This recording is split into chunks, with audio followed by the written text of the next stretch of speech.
It was Valentine's Eve. The moon hung quietly over the small town. Inside his house, 17-year-old Jaden packed a small red gift box into his jacket.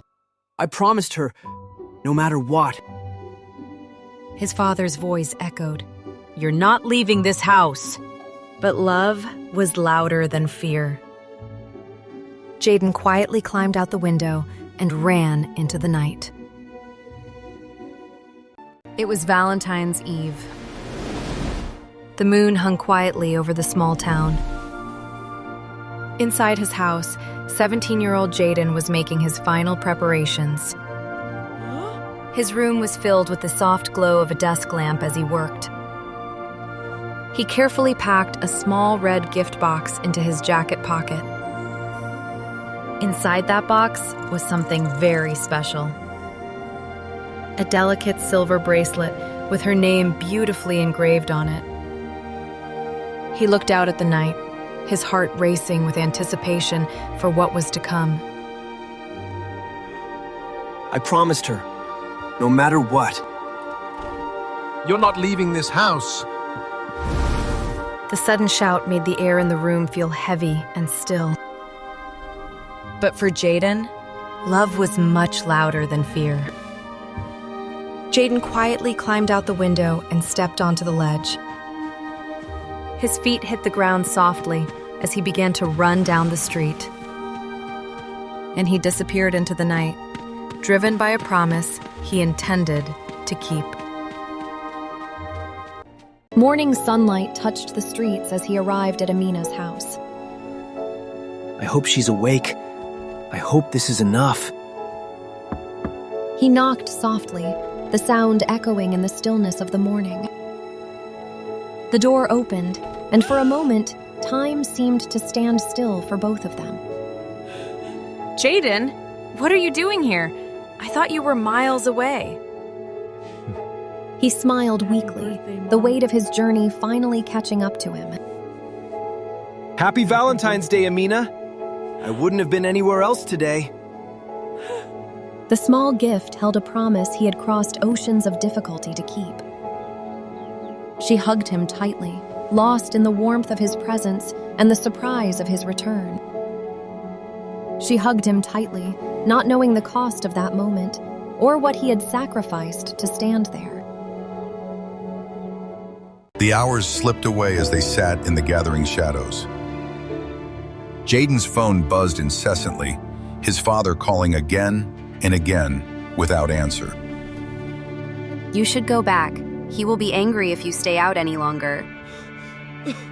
No, I am staying. Just for today, I want to be free. But the weather grew biting and cold, and Jaden had run far without any rest.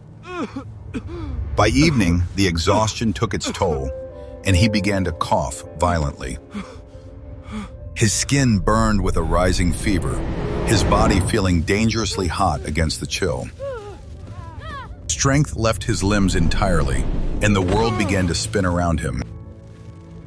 With a sharp gasp, Jaden collapsed onto the cold, hard ground.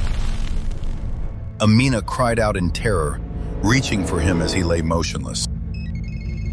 In the dirt, the phone lit up once more, a silent plea from a distant home. The night air was still, save for the rhythmic pulsing of the unanswered call.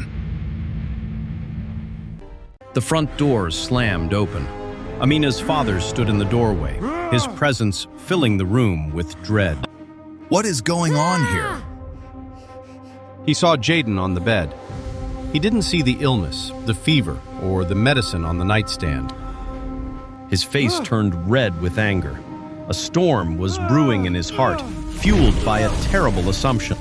Without listening, without understanding the situation, he dragged Jaden up from the bed.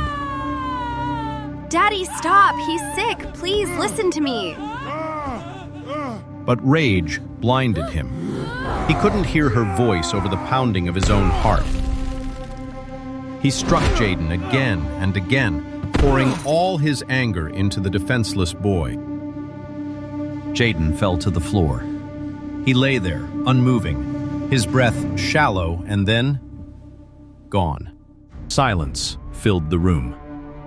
A heavy, suffocating silence that carried the weight of a terrible mistake.